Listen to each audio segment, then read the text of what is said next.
we shall discuss about magnetic behavior of the transition elements. तो बताओ transition elements paramagnetic होते हैं कि डायमैग्नेटिक पर भी तुम्हारा पता है। Transition elements are paramagnetic in nature due to presence of unpaired electrons in d orbitals. We can say that transition elements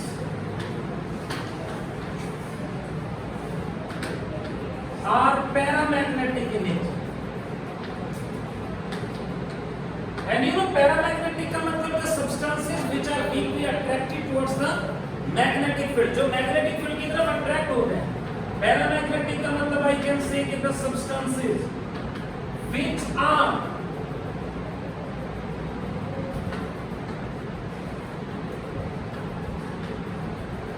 weakly attracted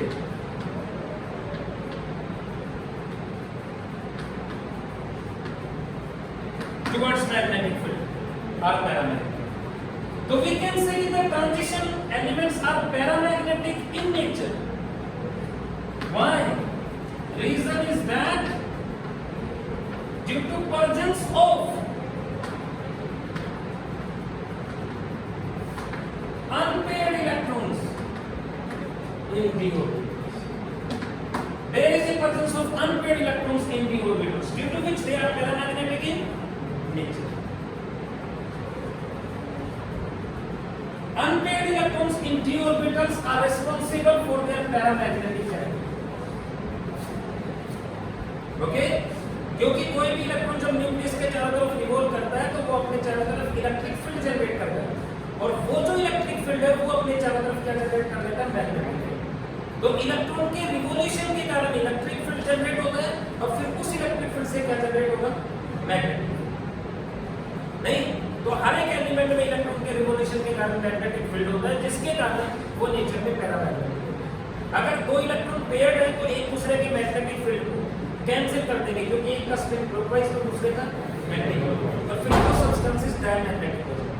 मतलब जिनमें कोई अनपेयर्ड इलेक्ट्रॉन नहीं, all the electrons are paired, that type of the substances और elements और ions are diamagnetic. और diamagnetic का मतलब which are weakly repelled by magnetic field, they are diamagnetic. लेकिन ट्रांजिशन एलिमेंट्स में अनपेयर्ड इलेक्ट्रॉन होते हैं d ऑर्बिटल में, so they are paramagnetic. Okay, दो फैक्टर्स हैं जो मैग्नेटिक मोमेंट को या मैग्नेटिक फील्ड को या पैरामैग्नेटिक कैरेक्टर को कंट्रीब्यूट करते हैं। यानी जब इलेक्ट्रॉन न्यूक्लियस के चारों तरफ रिवॉल्व करता है तो मैंने बताया कि चारों तरफ क्या जनरेट होगा, इलेक्ट्रिक फील्ड। भाई कोई भी चार्ज पार्टिकल है उसके चारों तरफ इलेक्ट्रिक फील्ड तो होना ही होना है, वो इलेक्ट्रिक फील्ड फिर मैग्नेटिक फील्ड क्रिएट होगा। दूसरा आपको पता है कि न्यूक्लियस के चारों तरफ जब इलेक्ट्रॉन रिवॉल्व करता है तो अपनी एक्सिस के अबाउट भी रोटेट करता है, और जब कोई इलेक्ट्रॉन खुद की एक्सिस के अबाउट भी रोटेट करता है तो उसको स्पिन बोलते हैं। तो इलेक्ट्रॉन के रिवॉल्यूशन के कारण एज वेल एज इलेक्ट्रॉन के स्पिन के कारण, दो फैक्टर के कारण मैग्नेटिक मोमेंट क्रिएट होता है।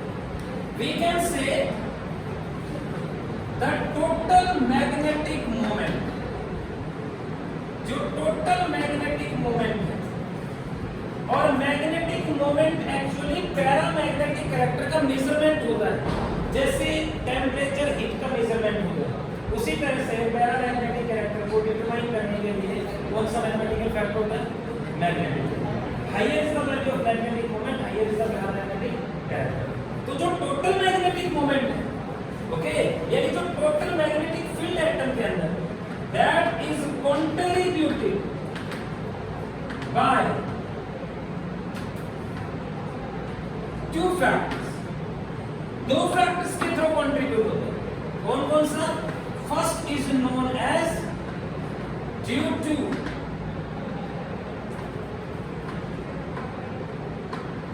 revolution of electron about its own axis, due to revolution of electron around the nucleus in an orbit। एक ऑर्बिट में न्यूक्लियस के चारों तरफ रिवॉल्व करने से due to revolution of electron around nucleus in an orbit known as, क्या कहेंगे जिसको,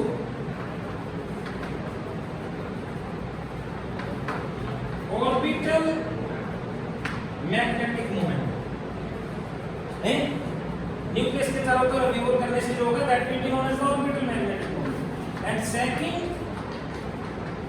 due to spin of electron about its own axis is known as spin magnetic moment. So orbital magnetic moment and another is known as the spin magnetic moment. यानी we can say कि जो total magnetic moment है that will be equal to orbital magnetic moment plus spin magnetic moment. तो ये दो factor contribute करते हैं total magnetic moment को या टोटल पैरामैग्नेटिक कैरेक्टर। समझ में आ रहा है कि नहीं? और मैग्नेटिक मोमेंट क्या होता है? Definitely it is the measurement of paramagnetic character. What we can say, but the orbitals are present inverse, लेकिन जो डी ऑर्बिटल्स वो इनवर्स प्रेजेंट होते हैं, अंदर की तरफ प्रेजेंट होते हैं।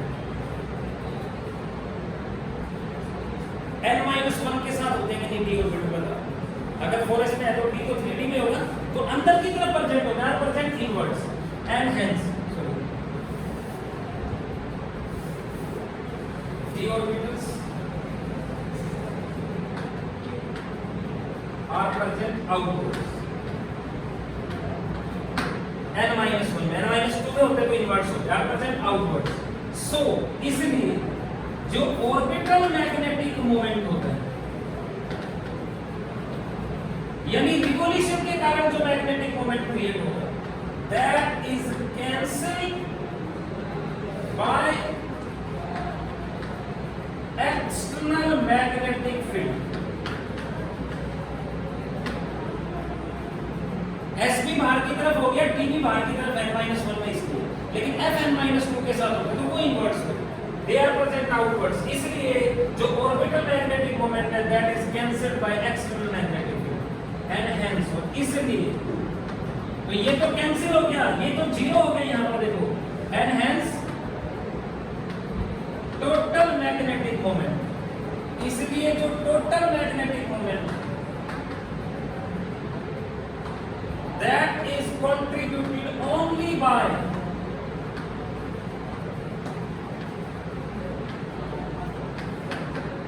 spin magnetic moment। सिर्फ और सिर्फ कौन कंट्रीब्यूट करेगा? Spin magnetic moment. So also called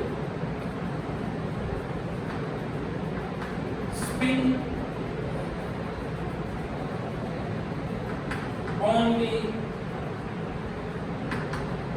magnetic moment, इसलिए इसको स्पिन only magnetic moment है।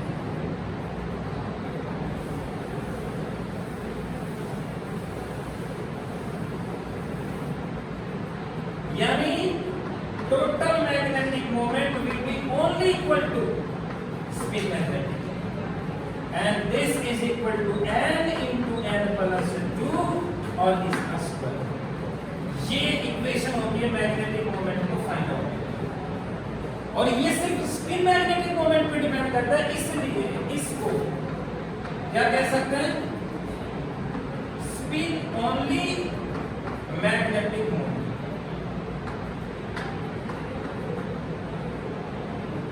समझ में आ रहा है concept? D orbital outwards present है, इसलिए उसका जो ऑर्बिटल मैग्नेटिक मोमेंट क्रिएट होगा रिवोल्यूशन के कारण, that is cancelled by the external magnetic, तो जीरो बन जाता है, वो कंट्रीब्यूट नहीं करता, सिर्फ इलेक्ट्रॉन की स्पिन के कारण कंट्रीब्यूशन होता है, and that is equal to n into n plus 2। और यहां पर n क्या है? That is the number of unpaired electrons, n is the number of unpaired, यानी higher is the value of n, higher will be the value of mu and higher will be the paramagnetic current। तो इस equation से create कर सकते हैं that is higher is the value of unpaired electrons.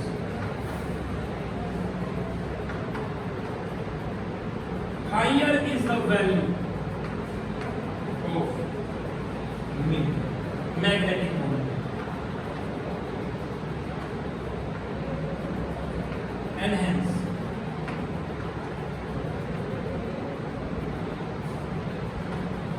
higher is paramagnetic और उतना ही ज्यादा होगा पैरामैग्नेटिक।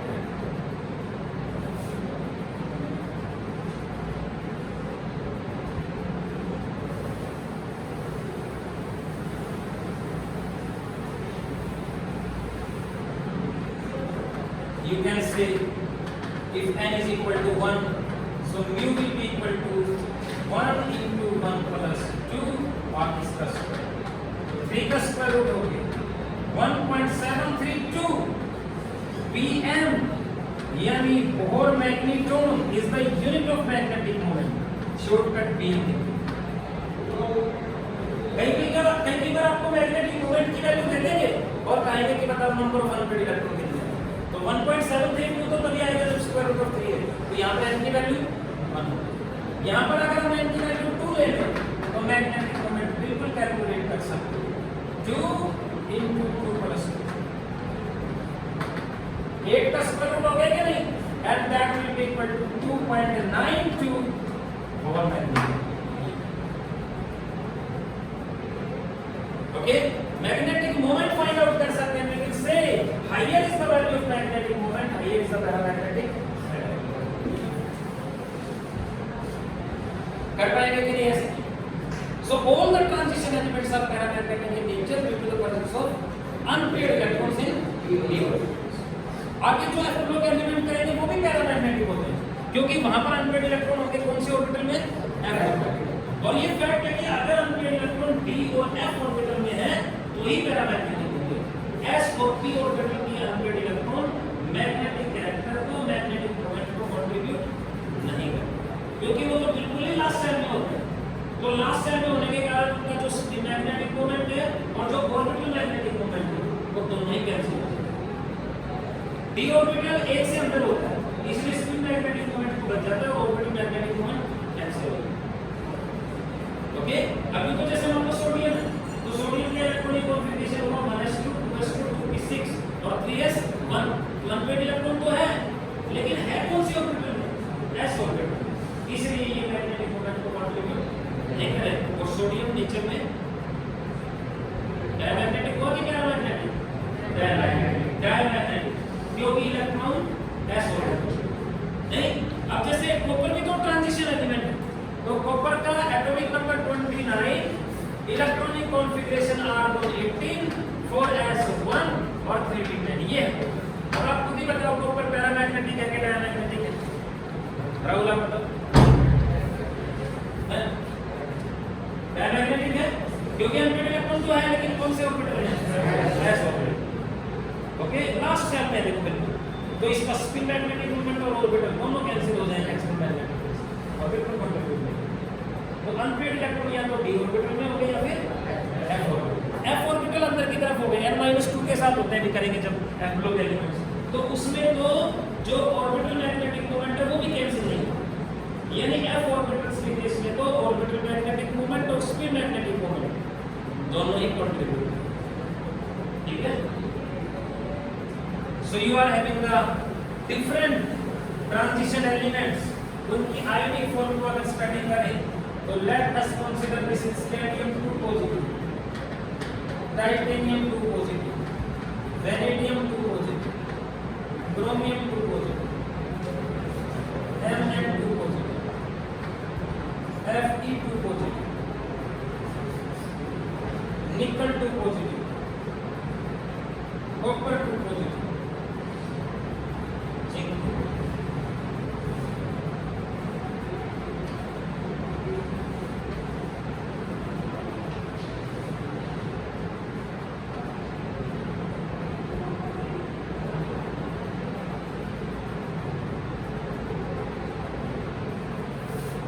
प्लस के 2 इलेक्ट्रॉन रिमूव करने के बाद 3d1 रह जाएगी।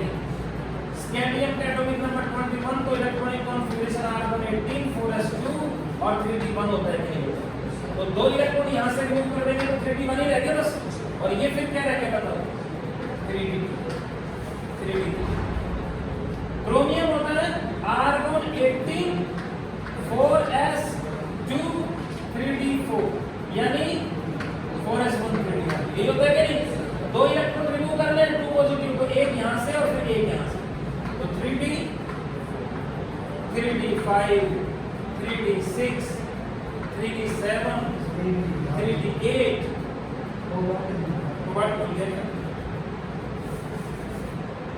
कोबाल्ट 2 पॉजिटिव और फिर यहाँ पर निकल 2 पॉजिटिव, तो ये 3d7 हो गया, ये 3d8 हो गया, 3d9 और zinc 3d। Does it clear?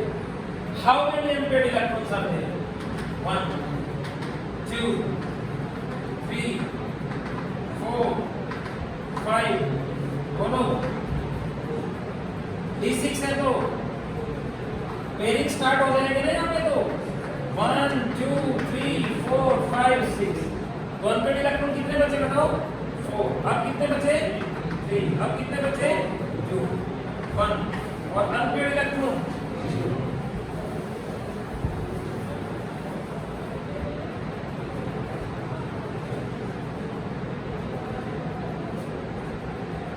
सो आप देख सकते हो स्कैंडियम से मैग्नीज तक अगर हम आते हैं यहाँ तो number of unpaired electrons what increases, और अनपेयर्ड इलेक्ट्रॉन्स का नंबर अगर इंक्रीज करेगा new increases and hence paramagnetic character also increases.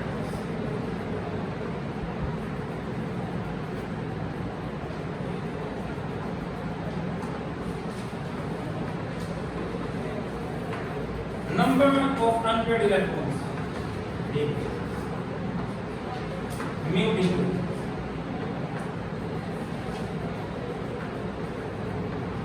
And paramagnetic electrons. तो बताओ इन सभी आयंस में से मोस्ट पैरामैग्नेटिक कौन होगा? मैग्नीज हुआ कि नहीं? Because it is containing highest number of unpaired electrons. और डायमैग्नेटिक कौन हुआ?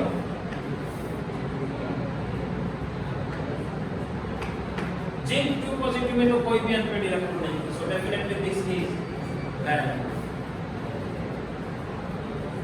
आपके पास एक कॉपर है, आपके पास एक कॉपर पॉजिटिव है और एक आपके पास कॉपर 2 पॉजिटिव। इलेक्ट्रॉनिक कॉन्फ़िगरेशन अगर हम देखें तो कॉपर का इलेक्ट्रॉनिक कॉन्फ़िगरेशन R118 4s1 और 3d10 होता है। इसमें एक इलेक्ट्रॉन को रिमूव कर दिया आपने तो 3d10 रह गया, इसमें 2 इलेक्ट्रॉन रिमूव कर दिए तो 3d9 रह गया। तो इन तीनों आयंस में से सो एक तो कॉपर एलिमेंट हो गया और 2 आयन हो गए। कौन कौन डायमैग्नेटिक है? तो कॉपर में भी डी में कोई अनपेयर्ड इलेक्ट्रॉन नहीं है, यहाँ पर भी डी में कोई अनपेयर्ड इलेक्ट्रॉन नहीं है, तो ये भी डायमैग्नेटिक, ये भी डायमैग्नेटिक, ये कैसा हो गया पैरामैग्नेटिक। D9 का मतलब इसमें कोई unpaired electron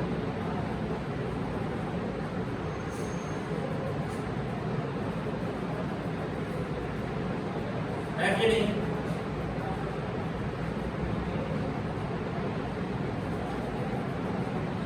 Mohit Kumar mask लगा हुआ, आप लोग नजदीक बैठे हो, मैं आपसे बहुत दूर हूँ, इसलिए मेरी बात भी मत करो। अच्छा, आप लोग नजदीक बैठे हो, मैं बहुत दूर हूँ।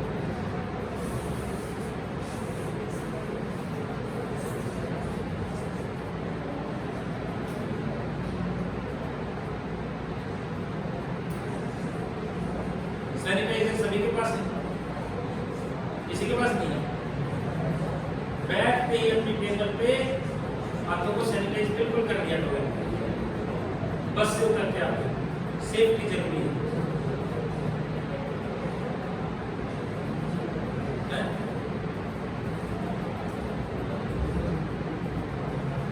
किसके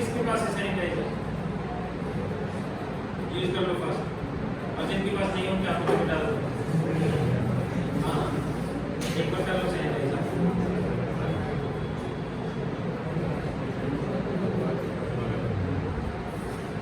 अपने हाथों से डाल दो फिर फायदा ही क्या।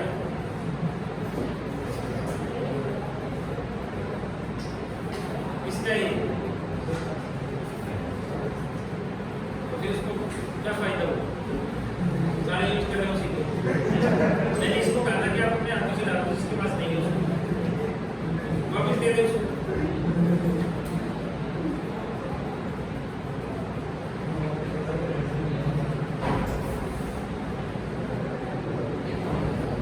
कर लिया बेटा भाई, ये समझ में आया कि नहीं। इसी तरह से आपके पास एक Fe2 पॉजिटिव हो गया, एक आपके पास Fe3 पॉजिटिव हो गया। पैरामैग्नेटिक कैरेक्टर बताओ, which is more paramagnetic out of these two। इन दोनों आयन में से ज्यादा पैरामैग्नेटिक कौन है? आयरन का इलेक्ट्रॉनिक कॉन्फ़िगरेशन, और आयरन भी लिख लो यार, क्या दिक्कत है, क्यों? आर्गन 18 4s2 और 3d6 होगा कि नहीं? तो 2 पॉजिटिव का मतलब 3d6 ही तो रह गया, और 3 पॉजिटिव का मतलब 2 यहां से और फिर 1 यहां से, तो 3d5। तो नंबर ऑफ अनपेयर्ड इलेक्ट्रॉन यहां पर तो 4 है, यहां पर नंबर ऑफ अनपेयर्ड इलेक्ट्रॉन 5 है, और यहां पर भी नंबर ऑफ अनपेयर्ड इलेक्ट्रॉन 4 ही तो है d ऑर्बिटल में। तो बताओ इन तीनों में से मोस्ट पैरामैग्नेटिक कौन हुआ? तीनों पैरामैग्नेटिक है, Fe2 पॉजिटिव भी, 3 पॉजिटिव भी, और सिंपल आयरन भी, सारे पैरामैग्नेटिक है। ये भी पैरामैग्नेटिक, ये भी, लेकिन ये मोस्ट पैरामैग्नेटिक हुआ के। Okay, so overall concept is that the deep low elements are paramagnetic in nature due to the presence of unpaired electrons in d orbitals. Okay, and higher will be the number of unpaired electrons in d orbital, higher will be the paramagnetic character. Next one is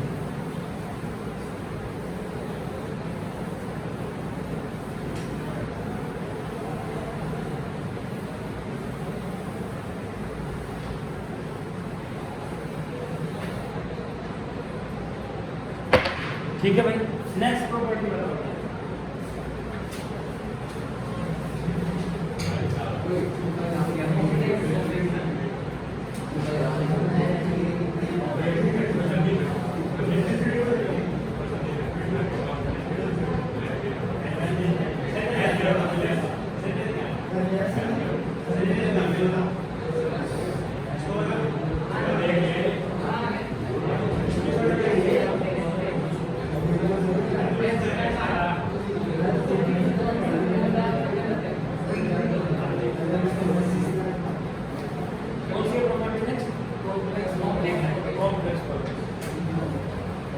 ये बहुत important property है। अब complex video का जरूर ध्यान रखना, देखो संदीप कुमार बन रही है। अब the complex property,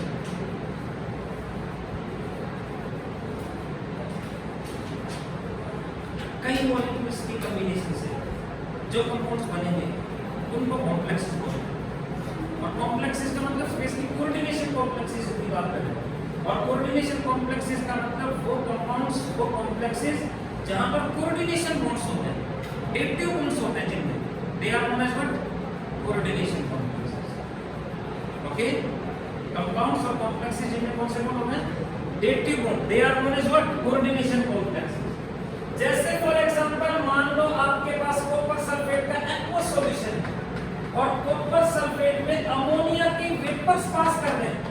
late us consider you are having an aqueous solution of copper sulfate, and when ammonia vapors are passed into this, what compound will be formed? Copper sulphate में अमोनिया वेपर्स पास करेंगे तो copper tetrammine NH3O4 NSO4 will be।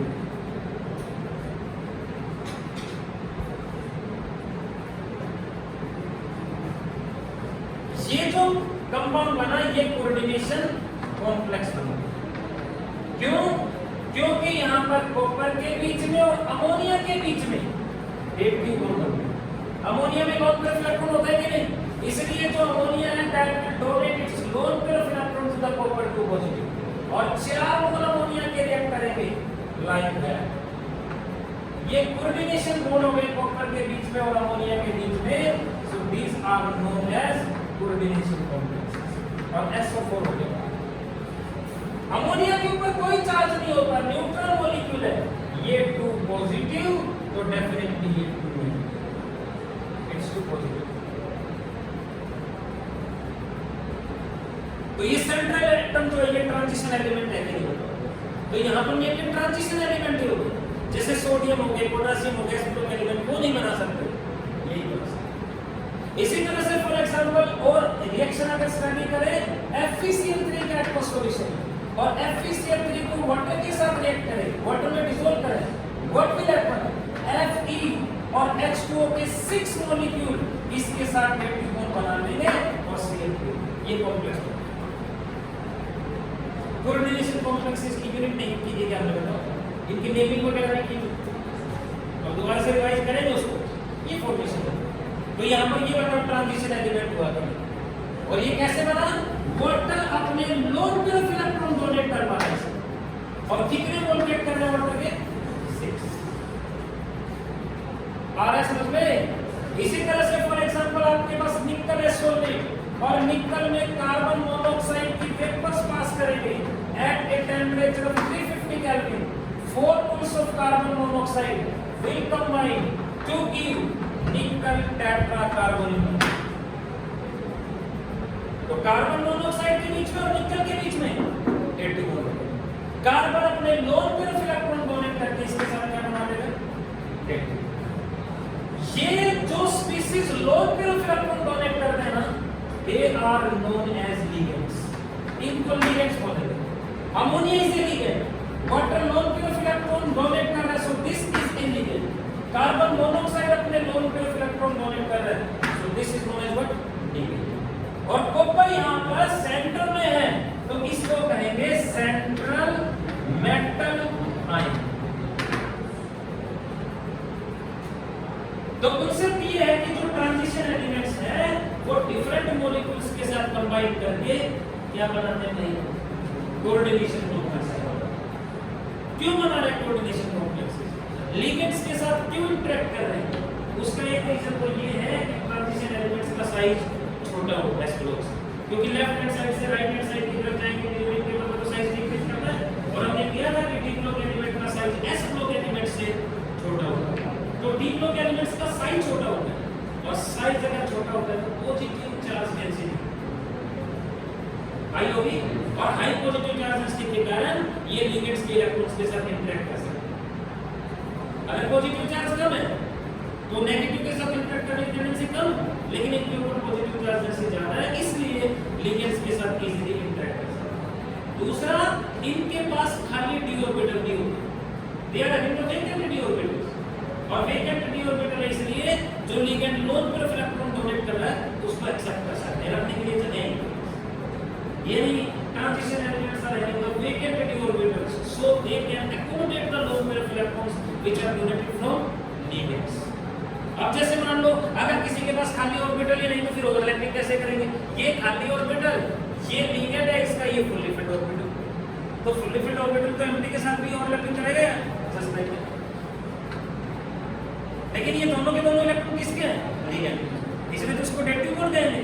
एक electron इसका होता और एक electron इसका होता, अब ओवरलैपिंग होती तो कोवेलेंट बॉन्ड होता नहीं, हाफ फील्ड ऑर्बिटल से ओवरलैप करेंगे तो कोवेलेंट बॉन्ड, एक का एम्प्टी ऑर्बिटल दूसरे का फुल्ली फिल्ड ऑर्बिटल, वही तो होता है dative bond. Close electron donate करने। तो ट्रांजिशन एलिमेंट जो है कोऑर्डिनेशन कॉम्प्लेक्सेस या कॉम्प्लेक्सेस क्यों बना पाते हैं? दो रीजन हो गए, क्या क्या? Because they are having smaller atomic size and high positive charge density, so easily can interact with the ligands. दूसरा, transition elements are having vacant d orbitals, so they can accommodate the lone pair of electrons which are donated from ligands. Ligands जो lone pair of electrons को donate करेंगे उनको accommodate करने के लिए, रखने के लिए इनके पास vacant d orbitals, ठीक है? और किसी भी मेटल के अराउंड कितने लिगेंड्स लगेंगे वो डिपेंड करता है फिर उसके साइज के ऊपर। इसका साइज छोटा है तो 4 ही लिगेंड लग पाए, और किसी सेंट्रल मेटल आयन के अराउंड कितने लिगेंड्स लगेंगे वो उसका कोऑर्डिनेशन नंबर होता है। कॉपर का कोऑर्डिनेशन नंबर 4 है, आयरन का कोऑर्डिनेशन नंबर 6 है, निकल का कोऑर्डिनेशन होता है। तो जब भी कोई ट्रांजिशन एलिमेंट लिगेंड्स के कांटेक्ट में आएगा तो डेफिनेटली क्या बनाएगा भाई, कॉम्प्लेक्स। आ रहा है समझ में? So concept is what, transition elements can form complexes. Transition elements जो है कॉम्प्लेक्सेस बना सकते हैं। क्यों बना सकते हैं?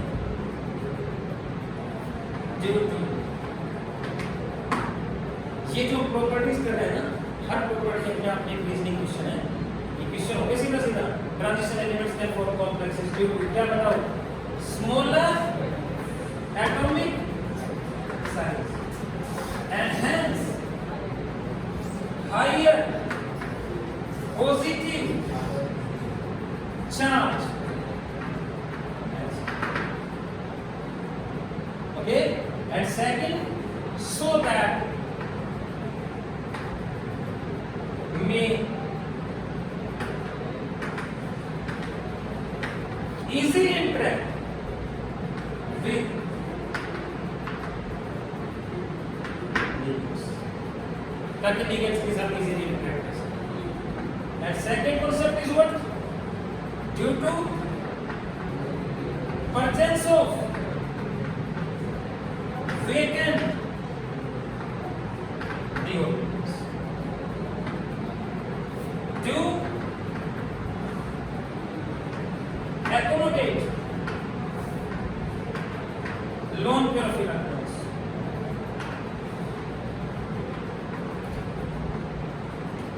Donated by ligands जो lone pair of electrons donate करेंगे उनको accommodate करने के लिए।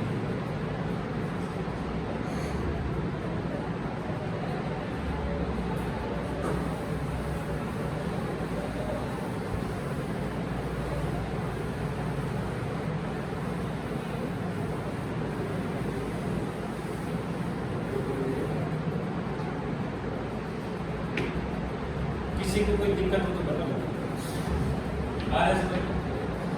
अब दूसरा कॉन्सेप्ट ये हो गया कि जो कॉम्प्लेक्सेस बनते हैं कलर्ड होते हैं। these complexes are colored। Copper के कॉम्प्लेक्सेस ब्लू कलर के बनते हैं। Okay, copper 2 positive, copper positive specially red colour के बनता है।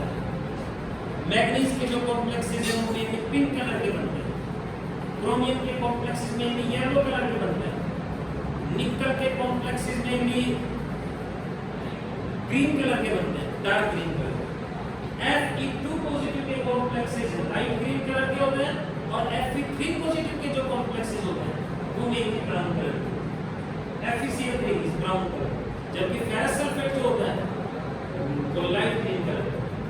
यानी all the complexes which are formed by transition elements are coloured, zinc को छोड़कर। क्यों? KMnO4 पिंक कलर का होता है, K2Cr7 potassium dichromate is orange colour. So concept is that कि transition elements can form complexes, ये रीजन है। और जो कॉम्प्लेक्सेस बनेंगे वो बनेंगे कैसे? Coloured. Transition elements can form the coloured complexes. Why? Due to DD transitions. क्या हो गया? DD transitions are responsible for the formation of colored complexes। और DD transitions वहां हो सकते हैं जिनमें अनपेयर्ड d इलेक्ट्रॉन्स होते हैं, यानी हाफ फिल्ड या पार्शियली फिल्ड d ऑर्बिटल होते हैं। पार्शियली फिल्ड का मतलब d1 से और d9। d10 है फुल्ली फिल्ड ऑर्बिटल है, अगर d कोई भी अनपेयर्ड इलेक्ट्रॉन नहीं है तो DD transitions नहीं होंगे। And such type of the complexes are colourless. क्या जिंक 2 पॉजिटिव का कॉन्फ़िगरेशन D10 नहीं होता क्या नाम है, जिंक 2 पॉजिटिव का कॉन्फ़िगरेशन D10 होता है कि नहीं? तो कोई अनपेयर्ड इलेक्ट्रॉन है क्या? इसलिए उसमें DD ट्रांजिशन नहीं होती और इसलिए जिंक के कॉम्प्लेक्सेस कलरलेस बनेंगे, यानी व्हाइट बनेंगे। व्हाइट क्या तो कलरलेस क्या, एक ही बात है। नहीं, कलरलेस का मतलब जो कोई लाइट रेडिएशन वेवलेंथ को अब्सॉर्ब नहीं कर रहा। ओके, और कोई कलर का अब्सॉर्ब नहीं करेगा, सारे कलर को रिफ्लेक्ट कर देगा, तो फिर वो तो व्हाइट ही दिखाई देगा। नहीं, कोई भी कंपाउंड येलो दिखाई दे रहा है, क्यों दिखाई दे रहा है येलो? कोई भी कंपाउंड में रेड दिखाई दे रहा है, क्यों दे रहा है? क्योंकि उस कंपाउंड के पास रेड कलर तो पहले से प्रेजेंट है। नहीं, रेड कलर तो उसके पास पहले से प्रेजेंट है। सुन लो इधर, रेड कलर तो पहले से प्रेजेंट है, तो वो क्या करेगा? व्हाइट लाइट जब उसके ऊपर इंसिडेंट होगी तो बाकी जो 6 कलर है उनको तो एब्सॉर्ब कर लेगा, और कौन से कलर को रिफ्लेक्ट कर देगा? रेड कलर को, क्योंकि रेड तो उसके पास है, रेड रिफ्लेक्ट कर देगा। और जो रेड रिफ्लेक्ट होकर हमारी आंखों में आएगा तो हमें तो रेड ही दिखाई देगा। नहीं, अगर किसी कंपाउंड का येलो कलर दिखाई दे रहा है तो क्यों? क्योंकि वो बाकी 6 कलर को तो एब्सॉर्ब कर रहा है और येलो को रिफ्लेक्ट कर रहा है। कोई ब्लैक दिखाई दे रहा है, ब्लैक क्यों दिखाई दे रहा है? ब्लैक इसलिए दिखाई दे रहा है क्योंकि उसमें कोई कलर नहीं है, वो लाइट रेडिएशन के सारे कलर को एब्सॉर्ब कर रहा है, और सारे के सारे कलर को एब्सॉर्ब कर रहा है, तो रिफ्लेक्ट कुछ भी नहीं हो रहा, हमारे पास कुछ भी नहीं आ रहा, तो अंधेरा ही अंधेरा दिखाई दे रहा है। ब्लैक, व्हाइट क्यों दिखाई दे रहा है? व्हाइट का मतलब उसके पास पहले से 7 कलर है, तो वो लाइट रेडिएशन के जो 7 कलर्स आएंगे वो सारे के सारे रिफ्लेक्ट होके आएंगे, और 7 कलर का कॉम्बिनेशन तो व्हाइट ही दिखाई दे रहा है, व्हाइट ही। नहीं, if all the 7 colors are reflected back white, if all the 7 colors are absorbed by the substance, no reflection, black, okay? Otherwise फिर जो कलर है वो रिफ्लेक्ट होके आएगा तो हमें वही दिखाई देगा। ऐसे है कि नहीं? तो डीडी ट्रांजिशंस का कॉन्सेप्ट यही है। डीडी ट्रांजिशंस एक्चुअली होते क्या है? एक डी सेट से दूसरे डी सेट के बीच में जब इलेक्ट्रॉन्स का एक्साइटमेंट होता है, मूवमेंट होता है, उसको बोलते हैं डीडी ट्रांजिशंस। सभी डी ऑर्बिटल में, सभी डी ब्लॉक एलिमेंट्स में, ट्रांजिशन एलिमेंट्स में डी ऑर्बिटल्स होते हैं कि नहीं? परवीन कुमार, होते हैं कि नहीं होते? क्या होते हैं डी ऑर्बिटल्स? सभी में डी ऑर्बिटल, और डी ऑर्बिटल्स तो 5 होते हैं, आपको पता है, dxy, dyz, dxz, dx² - y² और dz²। और सभी 5 डी ऑर्बिटल की जो एनर्जी है वो सेम है। All the 5 d orbitals are having equal energy. एक सबसेल के जितने भी ऑर्बिटल हैं, p के 3 ऑर्बिटल है, px, py और pz, तीनों की एनर्जी सेम। d के 5 ऑर्बिटल हो गए, पांचों की एनर्जी सेम। f के 7 ऑर्बिटल है, सातों की एनर्जी सेम। और एक सबसेल के जो सेम एनर्जी के ऑर्बिटल्स होते हैं, they are known as what?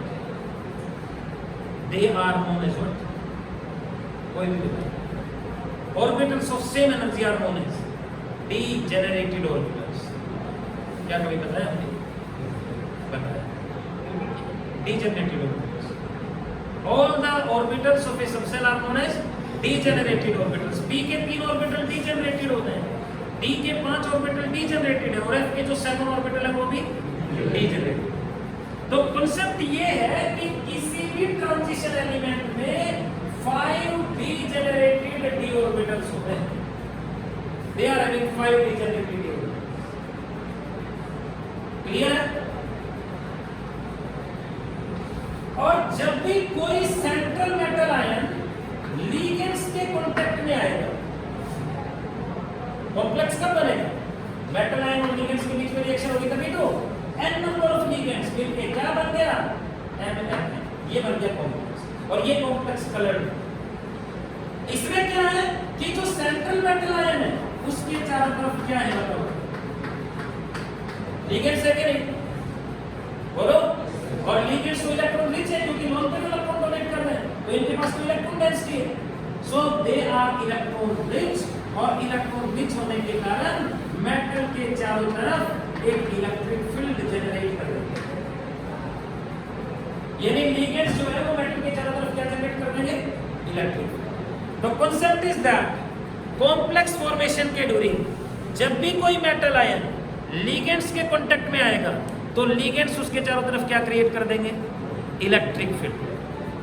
अगर पांचों के पांचों डी ऑर्बिटल्स के ऊपर बराबर इलेक्ट्रिक फील्ड आता है तो उनकी एनर्जी बराबर ही रहेगी, लेकिन अगर पांचों डी ऑर्बिटल के ऊपर अलग अलग इलेक्ट्रिक फील्ड आएगा तो फिर उनकी एनर्जी चेंज हो जाती है। जिन डी ऑर्बिटल्स के ऊपर इलेक्ट्रिक फील्ड का इफेक्ट ज्यादा होगा, which will come in higher contact of electric field, they will become of higher energy, और जो लिगेंड्स के इलेक्ट्रिक फील्ड के कांटेक्ट में कम आ पाते हैं they will become of lower energy, ठीक है। लेकिन सभी डी ऑर्बिटल की शेप या सभी डी ऑर्बिटल का जो ओरिएंटेशन है, जो डायरेक्शन है, वो सेम नहीं हो पाता। अब देखो, कोई भी ऑक्टाहेड्रल कॉम्प्लेक्स ले लेता हूं मैं, ऑक्टाहेड्रल कॉम्प्लेक्स में 6 लिगेंड्स होते हैं और ऑक्टाहेड्रल शेप ये होती है, एक्स एक्सिस, वाई एक्सिस और ये जेड एक्सिस। 2 लिगेंड्स हो गए ये एक्स एक्सिस के लोग, 2 लिगेंड्स हो गए ये वाई एक्सिस के लोग और 2 लिगेंड्स हो गए ये कौन सी एक्सिस के लोग, जेड एक्सिस। ये स्क्वायर बन गया देखो, oh yes, just like that, it is the octahedral shape। ये स्क्वायर बन गया यहाँ पे just like that, एक पिरामिड ऊपर की तरफ और एक नीचे की तरफ। तो एक पिरामिड ऊपर से बन रहा है और एक पिरामिड। ऑक्टाहेड्रल शेप क्या, दो स्क्वायर वाई पिरामिड। अब बताओ लिगेंड्स कहाँ पर है, एक्सिस के ऊपर है, 2 एक्स एक्सिस के ऊपर, 2 और 2, इसलिए इन लिगेंड्स का जो इलेक्ट्रिक फील्ड है वो ज्यादा कहां पर है, या तो एक्स एक्सिस के ऊपर है या फिर वाई एक्सिस के ऊपर है या फिर जेड एक्सिस। आपको पता है dxy का मतलब हो गया the double number is present in between x and y axis. ये dxy ऑर्बिटल हो गया। dyz का मतलब the two numbers are present in between y and z axis. ये 11th में किया आपने, एक dx z ऑर्बिटल है यानी डबल x और z एक्सिस के बीच में, एक होता है dx square minus y square और स्क्वायर का मतलब the numbers are present on x axis as well as y axis और dz स्क्वायर का मतलब दोनों के दोनों नंबर z एक्सिस। अब आप बताओ ऑक्टाहेड्रल कॉम्प्लेक्सेस में लिगेंड्स कहां पर है, एक्सिस के ऊपर के एक्सिस के बीच में, इस शेप पर लिगेंड्स कहां पर है, एक्सिस के ऊपर के एक्सिस के बीच में, एक्सिस के ऊपर है, 2 एक्स एक्सिस पे, 2 वाई एक्सिस पे और 2, इसलिए इनका जो इलेक्ट्रिक फील्ड है वो भी कहां पर ज्यादा रहेगा, एक्सिस के ऊपर और एक्सिस के बीच में कम होगा। तो फिर अब इन 5 डी ऑर्बिटल पे आ जाओ। अब आप बताओ इन 5 डी ऑर्बिटल में कौन कौन से डी ऑर्बिटल्स की लोब्स एक्सिस के ऊपर है, इनकी लोब्स एक्सिस के ऊपर है कि नहीं, तो ये इन लिगेंड्स के इलेक्ट्रिक फील्ड के डायरेक्ट कांटेक्ट में आएंगे कि नहीं, बोलो। लिगेंड्स भी एक्सिस के ऊपर और इनकी लोब्स भी एक्सिस के ऊपर। एक्स एक्सिस पे 2 लिगेंड्स ये, वाई एक्सिस पे 2 लिगेंड, ये भी डायरेक्ट कांटेक्ट में आ गए। जेड एक्सिस के ऊपर भी 2 लिगेंड्स हैं, ये देखो। तो जिन डी ऑर्बिटल्स की लोब एक्सिस के ऊपर होती है वो लिगेंड्स के डायरेक्ट कांटेक्ट में आ गए और ये डायरेक्ट कांटेक्ट में नहीं आते। लिगेंड्स एक्सिस के ऊपर लेकिन इनकी लोब्स एक्सिस के बीच में। तो बताओ क्या सभी डी ऑर्बिटल के लिगेंड्स का इलेक्ट्रिक फील्ड इक्वल है? बोलो इक्वल है क्या? किन किन डी ऑर्बिटल के लिगेंड्स का इलेक्ट्रिक फील्ड ज्यादा हुआ? dx square minus y square और मतलब जिन डी ऑर्बिटल की लोब्स एक्सिस के ऊपर है they will come in direct contact of the ligands, और जिनकी लोब्स एक्सिस के बीच में है they will not come in direct contact of ligands and they will experience lower electric field। तो इनके ऊपर इलेक्ट्रिक फील्ड कम और इन दोनों के इलेक्ट्रिक फील्ड, इसलिए ये ज्यादा एनर्जी के हो जाते हैं और ये कम एनर्जी के। मतलब ये हुआ कि डी के ये 5 ऑर्बिटल हो गए, 1 2 3 4 नहीं, और जब ये लिगेंड्स के कांटेक्ट में आएंगे ना तो इलेक्ट्रिक फील्ड के कारण इनकी एनर्जी बढ़ जाती है। लेकिन अब फैक्ट ये है कि सारे इक्वल इलेक्ट्रिक फील्ड का एक्सपीरियंस नहीं करते। कौन कौन से डी ऑर्बिटल पे इलेक्ट्रिक फील्ड ज्यादा होगा? dx square minus y square और so they will become of higher energy, और जिनके ऊपर इलेक्ट्रिक फील्ड का इफेक्ट कम है they will become of lower. यानी कितने सेट में टूट गए डी ऑर्बिटल्स? 2 सेट में टूट, और इसको बोलते हैं crystal field splitting. The splitting of d orbitals into the 2 sets of energies is known as what? Crystal field splitting। Okay? Crystal इसलिए यूज कर रहे हैं क्योंकि जिस तरह से क्रिस्टल के अंदर नेगेटिव और पॉजिटिव चार्जेस हैं, वही कॉन्सेप्ट हम यहाँ पर लेते हैं कि सेंट्रल मेटल आयन जो है वो तो पॉजिटिवली चार्ज सफियर हो गया और जो लिगेंड्स है वो नेगेटिव। जैसे NaCl में Na पॉजिटिव और Cl नेगेटिव नहीं होता क्या? तो यहाँ पर भी जो सेंट्रल मेटल है उसको कैटायन कंसीडर करते हैं, लिगेंड्स को एनायन कंसीडर करते हैं, कैटायन एनायन मानते हैं क्रिस्टल की तरह, इसलिए इस स्प्लिटिंग को भी क्या बोलेंगे, क्रिस्टल फील्ड स्प्लिटिंग। ये कॉन्सेप्ट है क्रिस्टल फील्ड थ्योरी का, ये उसी के अकॉर्डिंग स्प्लिटिंग है। बाकी हम इसको कोऑर्डिनेशन कॉम्प्लेक्स में और भी डिटेल में स्टडी करेंगे। ये समझ में आया कि नहीं? तो एक्चुअली किसी भी कॉम्प्लेक्स में, किसी भी कोऑर्डिनेशन कॉम्प्लेक्स में डी ऑर्बिटल्स ऐसे एग्जिस्ट करते हैं, फेरस सल्फेट हो, FeCl3 हो, कोई भी कोऑर्डिनेशन कॉम्प्लेक्स ऐसे एग्जिस्ट करते हैं। ओके, अब जैसे मान लो अगर किसी के पास एक अनपेयर्ड इलेक्ट्रॉन है यहाँ पर, लोअर एनर्जी की सेट, लोअर एनर्जी का जो डी सेट है इसमें एक अनपेयर्ड, ठीक है। अब देखो कोऑर्डिनेशन कॉम्प्लेक्स के ऊपर अगर व्हाइट लाइट इंसिडेंट करेंगे, व्हाइट लाइट का मतलब जिसमें 7 कलर है, कोऑर्डिनेशन कॉम्प्लेक्स के ऊपर व्हाइट लाइट इंसिडेंट करेंगे तो क्या होगा, जो लोअर एनर्जी सेट में एक अनपेयर्ड इलेक्ट्रॉन है वो इन 7 कलर्स में से, 7 वेवलेंथ में से एक कलर या एक वेवलेंथ को एब्सॉर्ब करके लोअर एनर्जी सेट से हायर एनर्जी सेट में चला जाएगा और उस कलर को एब्सॉर्ब करेगा जिसकी वेवलेंथ या एनर्जी सफिशिएंट है, इसको यहां से यहां पर एक्साइट कर देगा। तो 7 में से कितने कलर एब्सॉर्ब कर दिए इसने? 1, जो इसको यहां पर एक्साइट कर देगा। बाकी कितने बच गए? 6 कलर्स आर एमिटेड बैक। ये 6 कलर वापस रिफ्लेक्ट कर देते हैं और ये जो 6 कलर रिफ्लेक्ट होके आएंगे हमारी आंखों में, ये इसको कलर करोगे। कॉम्प्लीमेंट्री कलर एब्सॉर्ब कौन सा हुआ और बाकी जो 6 बच गए उनका फिर कॉम्प्लीमेंट्री क्या बना? अगर येलो कलर एब्सॉर्ब होता ना तो येलो कलर को छोड़कर बाकी जो 6 कलर बने उनकी कॉम्बिनेशन ब्लू कलर, यानी येलो का कॉम्प्लीमेंट्री ब्लू कलर, जो एब्सॉर्ब होता है उसका कॉम्प्लीमेंट्री कलर, उसका अपोजिट कलर हमें दिखाई देता है। अगर कोई ग्रीन कलर को एब्सॉर्ब करता है तो हमें रेड कलर दिखाई देगा, अगर कोई ऑरेंज कलर को एब्सॉर्ब करता है तो हमें वायलेट कलर दिखाई देगा। ये कॉम्प्लीमेंट्री है। समझ में आया कि नहीं? तो व्हाइट लाइट डालेंगे तो क्या होगा भाई, लोअर एनर्जी सेट में जो अनपेयर्ड इलेक्ट्रॉन है वो लाइट रेडिएशन को एब्सॉर्ब करके एक पर्टिकुलर कलर को एब्सॉर्ब करके लोअर एनर्जी सेट से कहां पर चला गया, higher energy set, and remaining 6 colours are emitted back which provide complementary colour to the complex.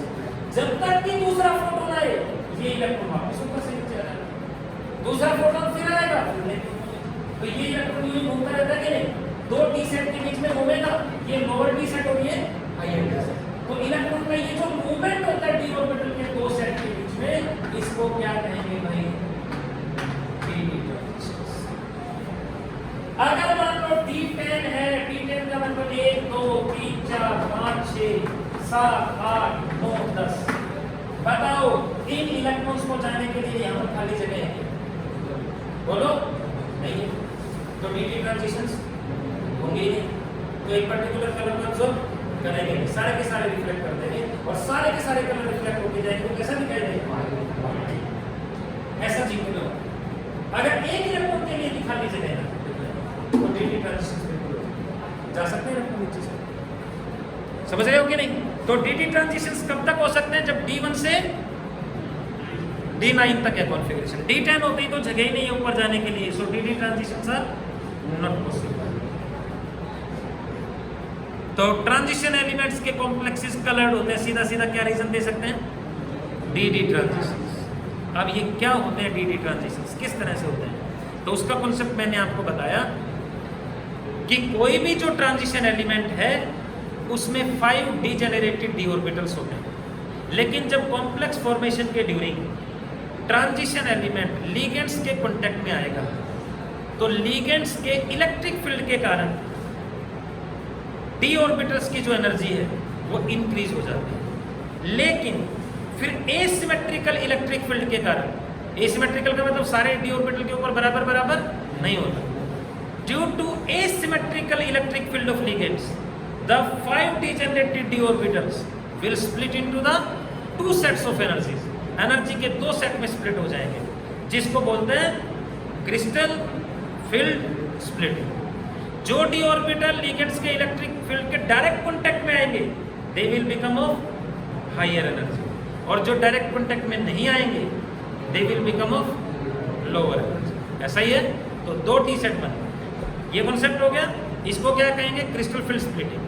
अब जब किसी कोऑर्डिनेशन कॉम्प्लेक्स के ऊपर व्हाइट लाइट डालेंगे तो लोअर डी सेट में जो इलेक्ट्रॉन होता है वो एक पर्टिकुलर कलर या वेवलेंथ को एब्जॉर्ब करके लोअर एनर्जी सेट से कहां पर एक्साइट हो जाता है, हायर एनर्जी सेट में, and remaining 6 colours are emitted back which provide complementary color to the complex.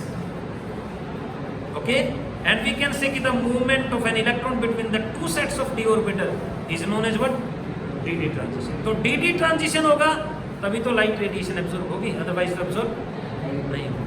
Concept is that कि जिन एलिमेंट्स में, जिन आयंस में dd ट्रांजिशंस पॉसिबल है वो कलर्ड और नहीं है वो कलरलेस. क्या आप लोगों की कुछ नहीं समझ में आया? कितने लोगों को 10% समझ में आया? कितने लोगों को 20% समझ में आया? कितने लोगों को 69% समझ में आया? कितने लोगों को 90% समझ में आया? और कितने लोगों को 100% समझ में आ गया? एक दूसरे को देख देख भाई साहब 30% आया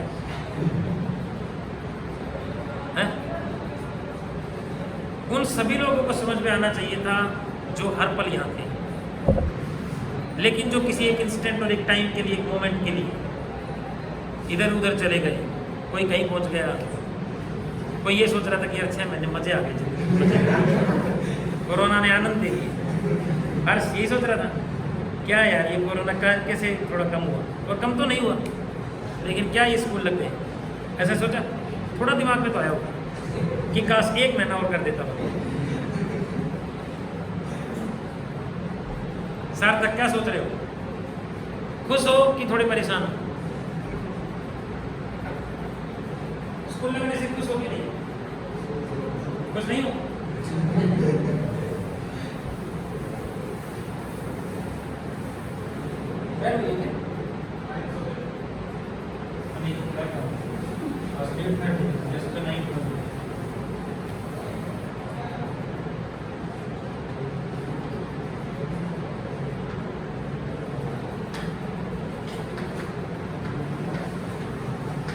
We shall discuss about the next, that is about the colored complexes. What I can see.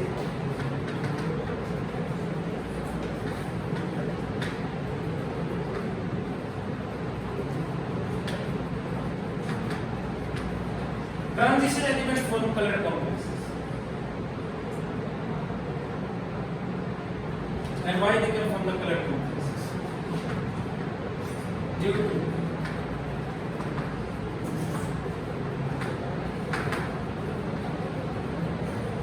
dd transitions.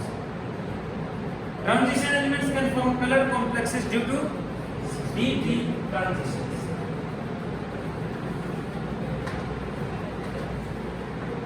And dd transitions are possible if configuration is from d1 to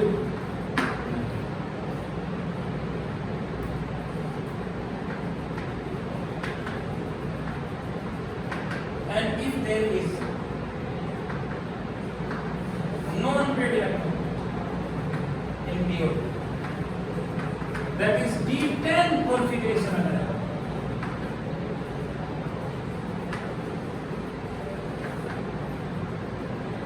no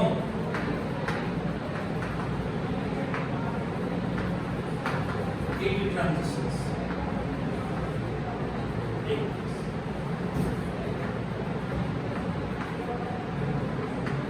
Complex is colorless. For example, zinc 2 positive for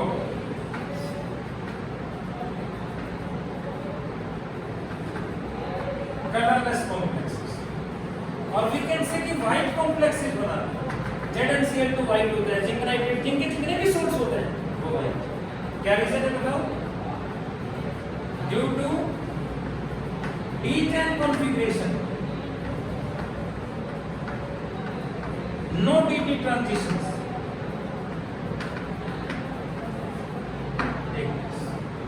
कोई d transition नहीं।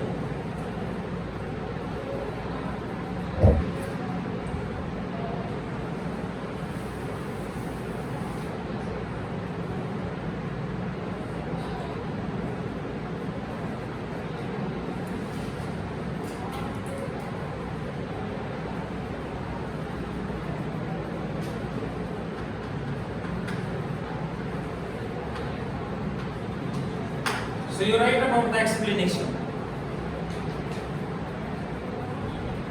How the DT transitions take place. किस तरह से होते हैं DT transitions?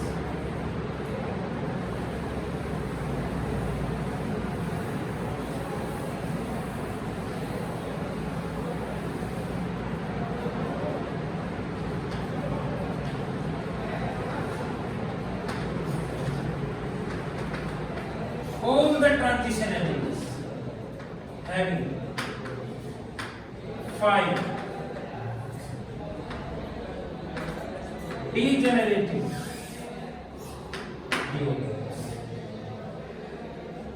वैसे तेरा हाथ तोड़ दूंगा, बन गया? हाँ। कभी किसी तरह का नहीं होना।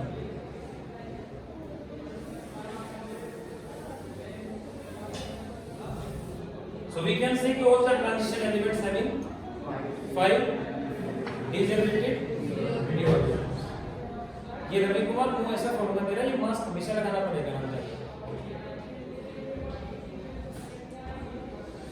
देखो, so we can say कि all the transition elements having 5 degenerated deorbitals, but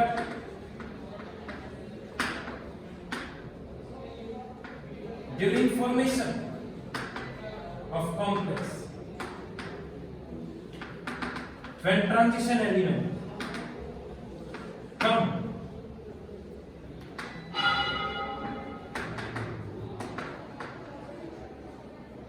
in contact of ligands, what will happen? The 5 degenerated deorbitals get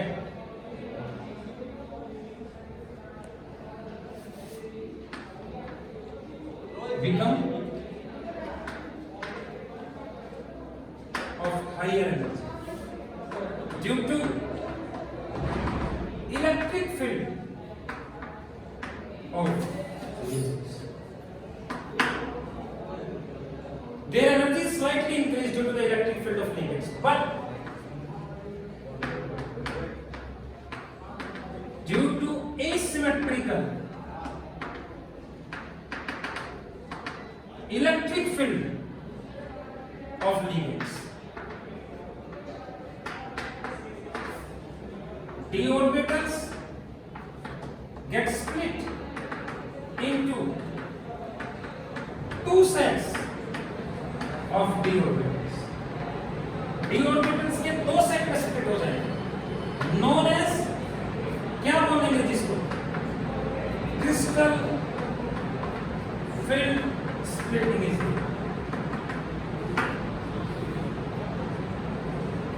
the d orbitals get split into the two sets of energies, that is known as crystal field splitting is.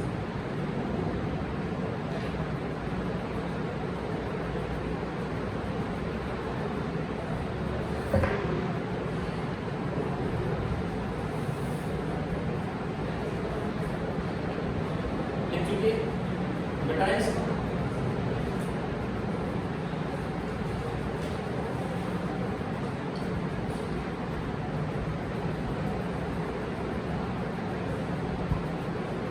बताते भाई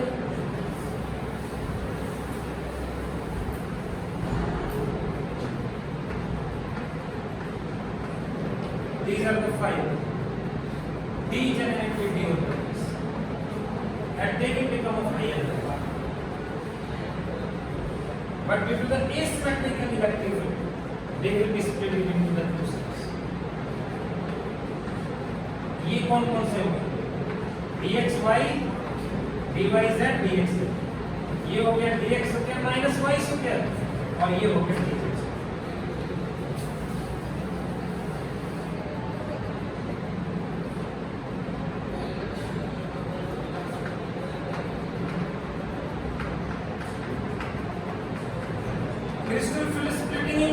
octahedral complex is represent किया गया है।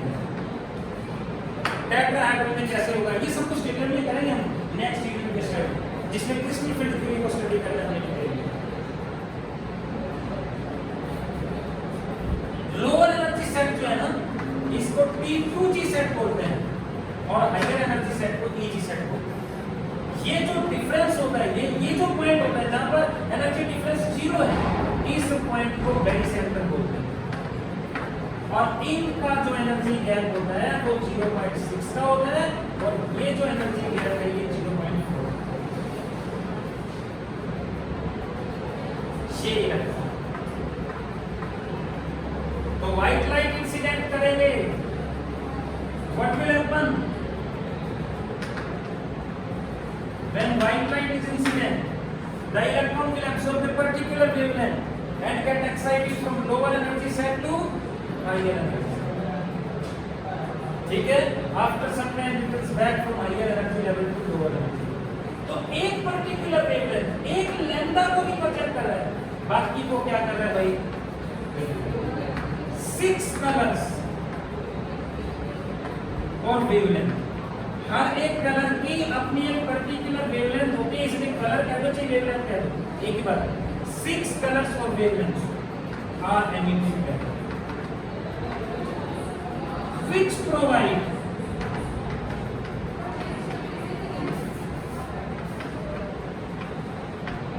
complementary color to complex। और ये जो transfer हो रहा है इलेक्ट्रॉन्स का दो डी सेट्स के बीच में, इस मूवमेंट को क्या कहेंगे? तो डीडी ट्रांजिशन के लिए एक लाइट या एक पर्टिकुलर कलर एब्जॉर्ब हो रहा है और बाकी 6 एमिट हो रहे हैं, जो कंप्लीमेंट्री कलर हो रहे हैं।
When white light is incident on coordination complex, पहले लिख लो, बना लेना फिर बात जो रहेगा।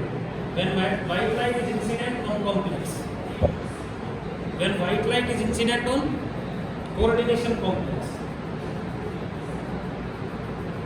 ठीक है? The electron in lower energy set, और lower energy set हो गया T2G set। The electron in lower energy set, the electron in a lower energy set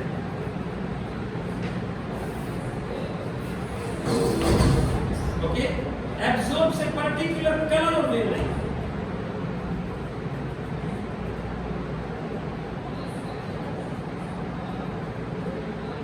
the electron in lower energy set absorbs a particular color of wavelength and gets excited from lower energy set to higher energy set. The electron in lower energy set absorbs a particular color of wavelength and gets excited to higher energy set. ये लिखो and gets excited to higher energy set. Okay, and remaining 6 colors are emitted back. And the remaining 6 colors are emitted back. And the remaining 6 colors are emitted back, which provide complementary color to complex, which provide complementary color to complex.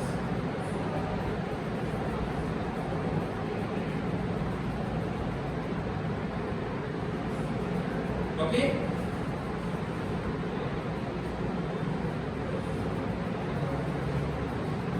And